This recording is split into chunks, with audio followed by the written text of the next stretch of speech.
Marcus Ellison was 39 years old. The Tuesday evening, a man named Derek Pruitt knocked on his front door to deliver what he called a warning. Marcus drove a 2014 Ford F-150 with a cracked passenger mirror and a gym bag in the back seat that hadn't moved in 6 months. He wore the same 3 hoodies on rotation. He did not talk much at parties. His wife Janelle's coworkers called him Quiet Marcus, and she laughed when they said it. A laugh that had a small door closing inside it. He worked as a facilities manager for a mid-sized logistics company in Charlotte. He carried a radio on his hip and wore a laminated badge. He had never once mentioned the 17 years that came before that badge. Derek Pruitt was 6'3" and 230 pounds of practiced intimidation. He had done 2 years in the Army, read everything he could find about elite military training, and paid $3.400 to a veteran-owned gym in Fort Mill that promised to put civilians through a modified BUD-SH program.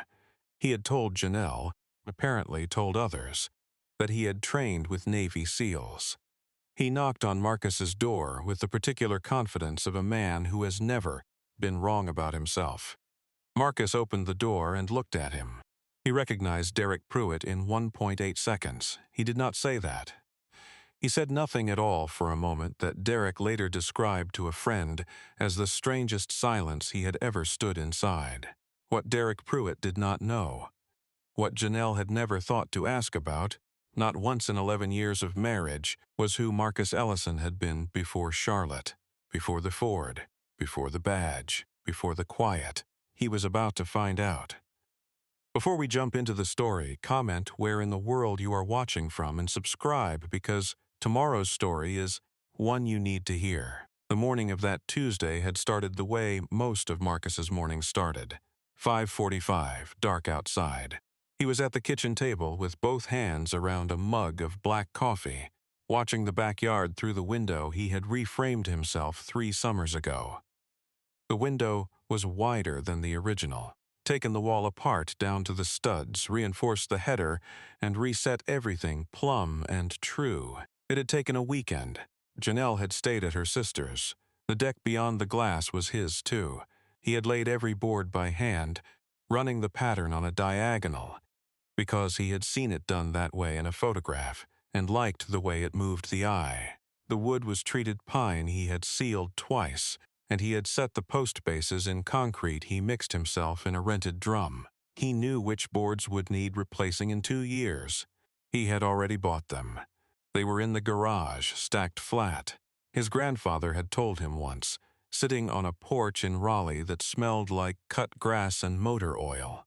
A man who builds things knows their weakness before anyone else does. That's not a burden, that's power. Marcus thought about that most mornings. He thought about it now. He heard Janelle's footsteps on the stairs before he heard anything else. She came into the kitchen already dressed, pressed slacks, a silk blouse he hadn't seen before in a pale cognac color. She kissed him on the cheek with the corner of her lips and moved to the refrigerator. She kept her phone face down on the counter the whole time, which she had started doing sometime in the fall. He had not commented on it. "Got that regional meeting tonight," she said, pouring almond milk into a travel mug. "Probably be late." "All right," Marcus said. She picked up the phone, still face down, and tucked it into her bag and was gone before the coffee finished cooling. He sat there a few minutes longer. He had met Janelle at a fundraiser for a veterans support organization in 2013 when he was 31 and 3 months out of his last deployment. She had been volunteering at the registration table, organizing lanyards with the kind of efficient focus he recognized and respected. She had asked him directly what branch, how long, whether he was doing okay. Not performatively, but with the flat practical concern of someone who had grown up around military families. Her father had done 20 years in the Army. She understood, or he had believed she understood, the shape of a man who kept most of himself very quiet. They had dated for 2 years and been married for 11. She had moved with him when he took the Charlotte job. She had been patient with the long silences. She had learned to leave him alone when he worked with his hands. He did not know sitting at the table that morning exactly how long the thing with Derek Pruitt had been going. He would know by Thursday. What made him look was not a hunch. It was the almond milk. She had switched from regular milk to almond milk in October, which she said was a cholesterol thing. But he had seen the same brand of almond milk in the background of video. Derek Pruitt posted on social media, a man Marcus recognized from a name he had seen come up twice on Janelle's screen when she had walked past him without tilting her phone quite far enough. Marcus wasn't on social media himself. He had looked Pruitt up out of discipline, the way he had always gathered information before making any assessment, and filed the result in the back of his mind.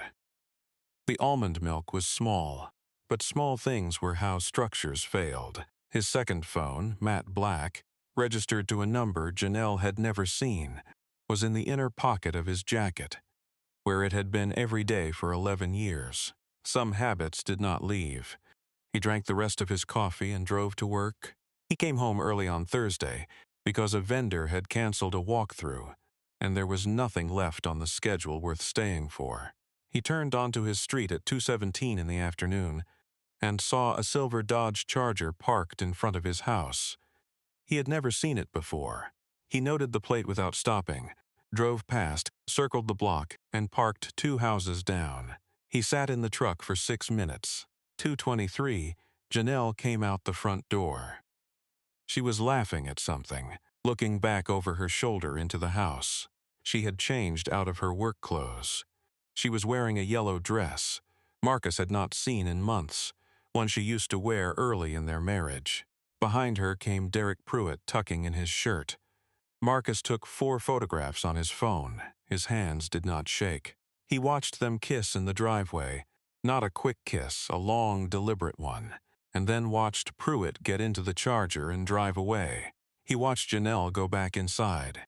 He sat in the truck for 11 more minutes. Then he drove to a parking lot on the other side of the neighborhood and called his financial advisor, a man named Gerald, who had been managing a set of accounts Janelle did not know existed and had never been told about, because Marcus had hidden them out of deception. Because they predated her, predated the marriage, predated Charlotte, he had never found the right moment to explain what they were or where they came from. Then time had passed, and he had kept the habit of not explaining.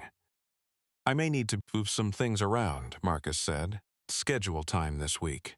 "Understood," Gerald said. Marcus ended the call and drove home. He went in through the garage. Janelle was in the kitchen, fully changed back into her work clothes, scrolling her phone. She said hi. He said hi. He asked how her day was. She said, "Fine, busy, that regional thing was still on for tonight." He nodded and went upstairs and changed into work clothes himself and came back, down and made dinner. They ate together. She laughed at something on her phone across the table. He passed her the salt when she reached for it. After she left, he sat down at his desk. He opened his laptop and pulled up 3 months of their joint bank statements. He pulled up the household credit card. He had her password. She had given it to him 2 years ago when she'd needed him to book a flight, and he had never used it. He used it now. He found the first charge in September, a hotel, 62 miles from Charlotte, then another in October, restaurant in Plaza Midwood that he had never been to. Then a jewelry charge in November for $340. The charges ran straight through to last week. He cross-referenced dates against the occasions she had told him she was working late or attending something he wasn't invited to. 14 months. $6,200 on the card alone. Not counting cash, not counting what she had moved from a savings account he found had been quietly underfunded for the same period. He built a spreadsheet, column headers, dates, amounts, stated reasons. He worked with the same methodical patience he had applied to every task that required sustained attention. 3 hours passed without him noticing. By the time he closed the laptop, he had a clear picture. She had not been careless. She had been confident. Those were different things. Careless meant she hadn't been thinking about getting caught. Confident meant she had, and had decided she wouldn't.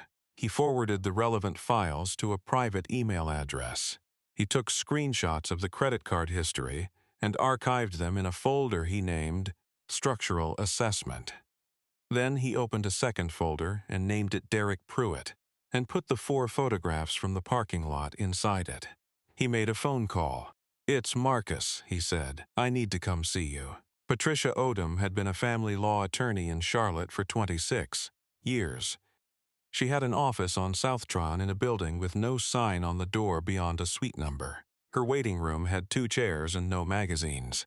She shook Marcus's hand, sat across from him, looked at the folder he placed on her desk with the attention of someone who had been looking at folders like that for a long time. She went through it page by page. She did not ask him how he felt. She asked him 3 questions: the date of the marriage, the state they were married in, and whether either party had signed a prenuptial agreement. Marcus answered all 3, and she asked a 4th question she asked at the end of all her first meetings, which was, "What outcome do you want?" "I want everything accounted for," Marcus said. "Everything taken, everything misrepresented, everything I'm legally entitled to documented and recovered." Patricia nodded once. "North Carolina is an equitable distribution state," she said.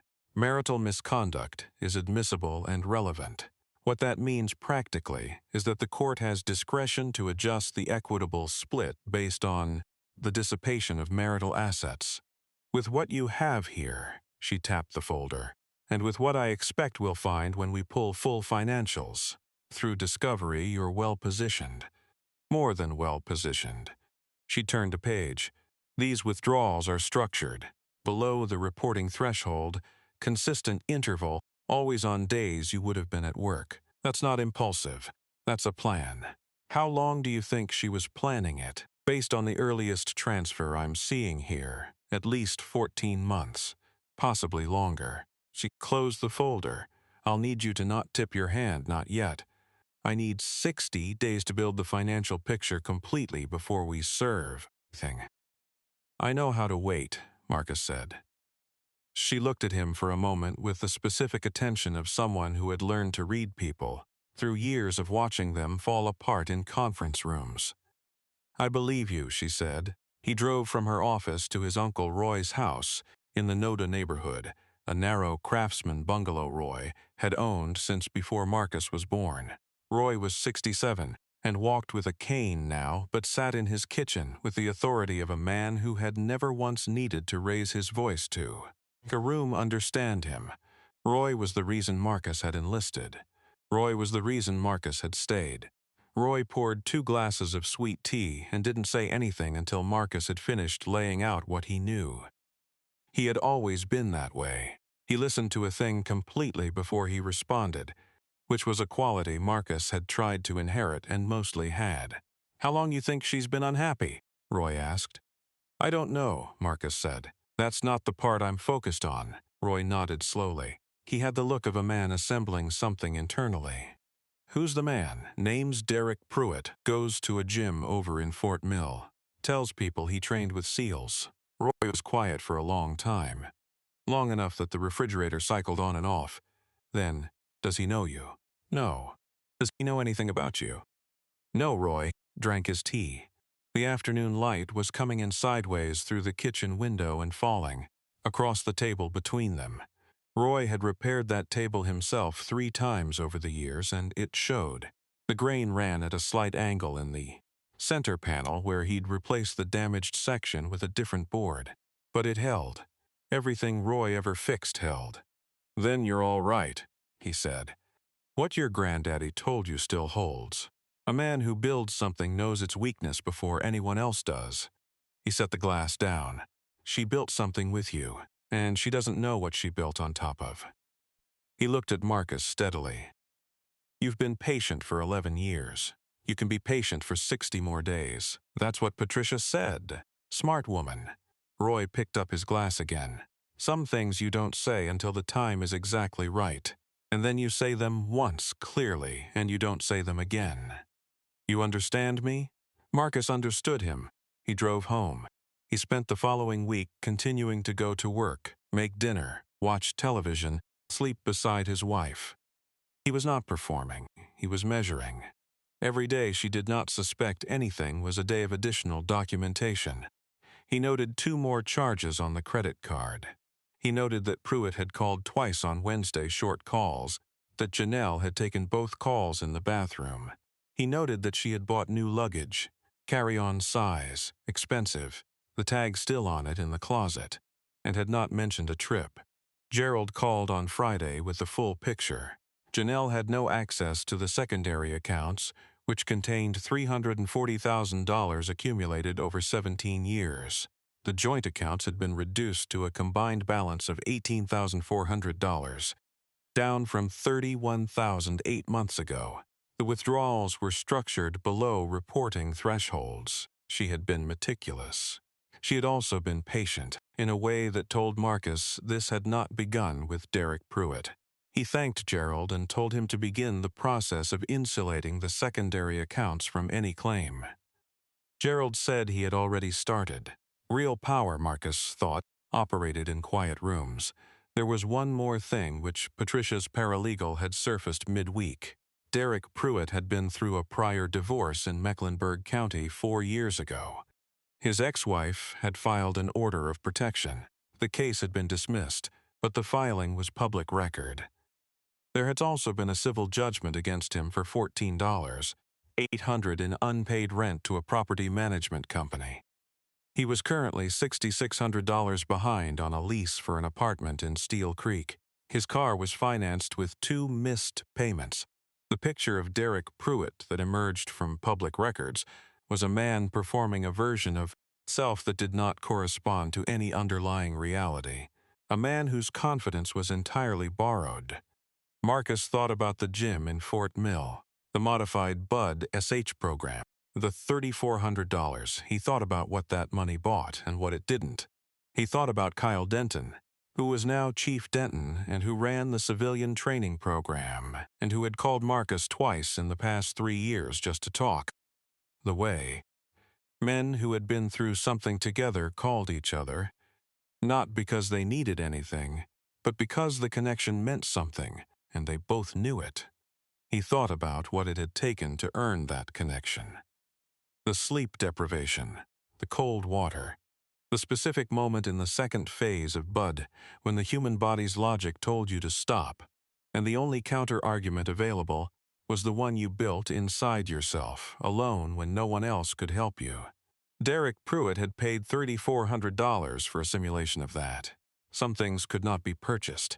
He had always known that. Preparation was the work, the real kind, the kind that left no receipt. Derek Pruitt knocked on Marcus's door at 7:40 on a Tuesday evening 4 weeks after Marcus had first seen him in the driveway. Janelle was not home. She did not know Pruitt was coming. This was, Marcus would later understand, Pruitt's own initiative, something between a territorial declaration and a warning, the kind of gesture that made sense only if you believed that the man on the other side of the door had no idea who you were. Marcus opened the door. Derek Pruitt was everything the public records had described. Large, constructed, wearing an expression of deliberate ease that was itself a form of posturing. He looked Marcus over. The hoodie, the bare feet, the calm, and seemed to find it confirming. "We should talk," Pruitt said. Man to man. Marcus stepped back from the door. "Come in," he said. Pruitt came in. He looked around the house. The kitchen Marcus had renovated, the deck visible through the wide window. And then looked back at Marcus with an expression that was trying very hard to be dismissive. "I don't know what she told you," Pruitt said, "but I'm not going anywhere. I think it's better if you understand that." "Sit down," Marcus said. There was something in the way he said it. Pruitt sat. Marcus went to the kitchen, poured 2 glasses of water, set one in front of Pruitt, sat across from him. On the table between them was a manila envelope. Pruitt looked at it. Marcus did not touch it yet. "You said you trained with Navy SEALs," Marcus said. Pruitt's expression shifted slightly. "I trained at Fort Mill. I know the program." Marcus paused. "Who ran your water competency?" Pruitt went still in a way that had nothing to do with composure. "His name was Denton," Marcus said. "Kyle Denton. He goes by Chief now. He runs the civilian program."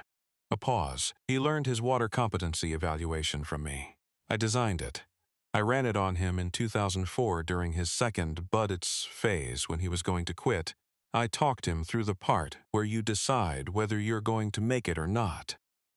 Marcus looked at Pruitt steadily. I spent 11 years as an instructor. Before that, I was on a team for 6. Before that, I was at Coronado for 2. I have been in rooms where men like you would not last 20 minutes. And I say that without any particular heat. It's just a fact. Pruitt did not speak. I am not angry with you, Marcus said.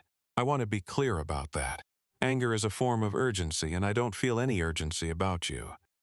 He slid the manila envelope across the table. What's in there is what I have.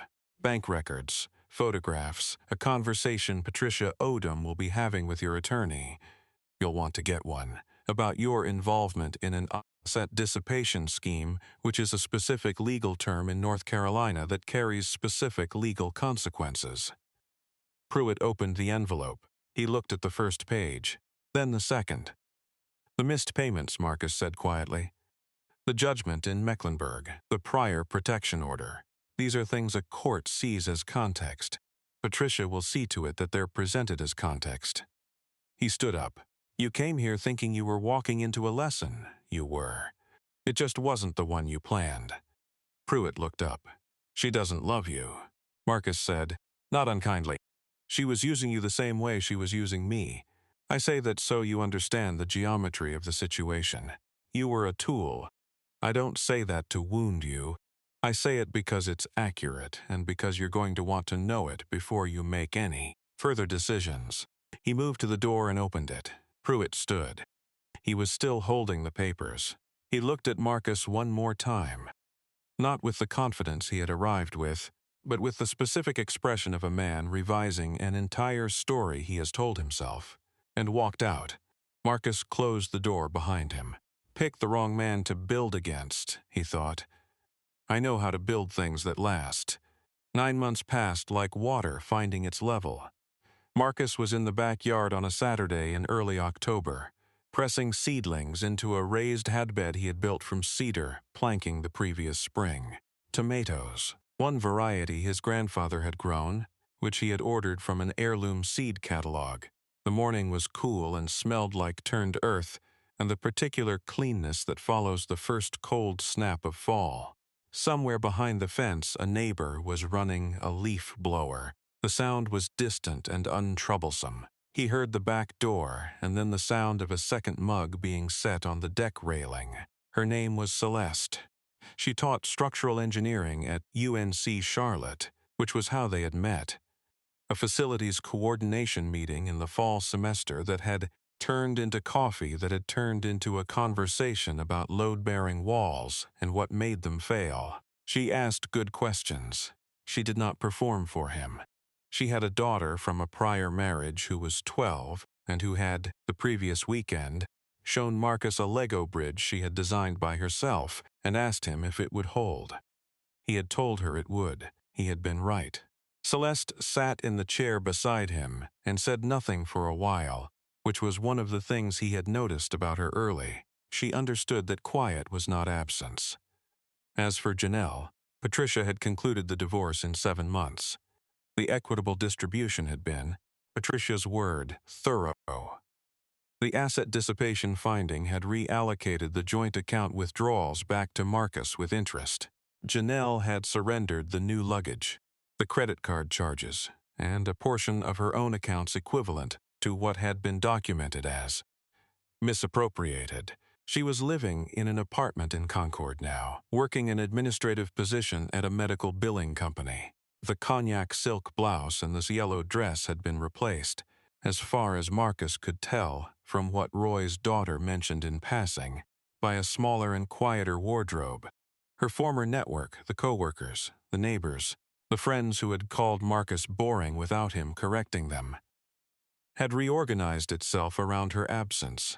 Her sister no longer returned her calls consistently.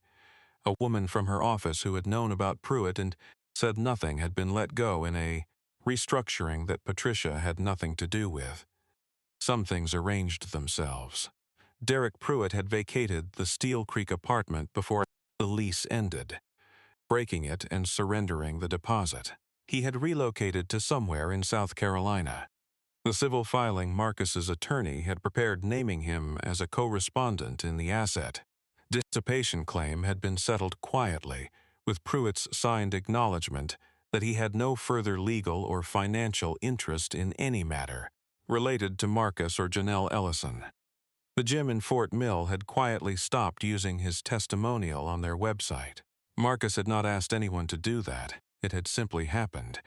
Bitterness, Marcus had decided somewhere around month 3, required ongoing emotional investment in people who no longer deserved it. He had other things to invest in. Roy had called when the divorce was finalized. "You all right?" he'd asked. "I'm good," Marcus said. "You rebuilt yet?" Marcus had looked around the kitchen, the wide window, the diagonal deck, the raised bed he was planning.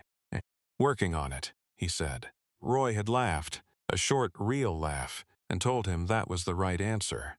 Now Marcus pressed the last seedling into the soil and patted the earth flat around it. He looked at the bed for a moment, at the neat rows, the system of it. Celeste handed him the second mug without comment. He drank the coffee and watched the morning settle into the yard he had built, board by board with his own hands, and thought that some things were worth the patience to build right. He was free. He was solvent. He was unbothered.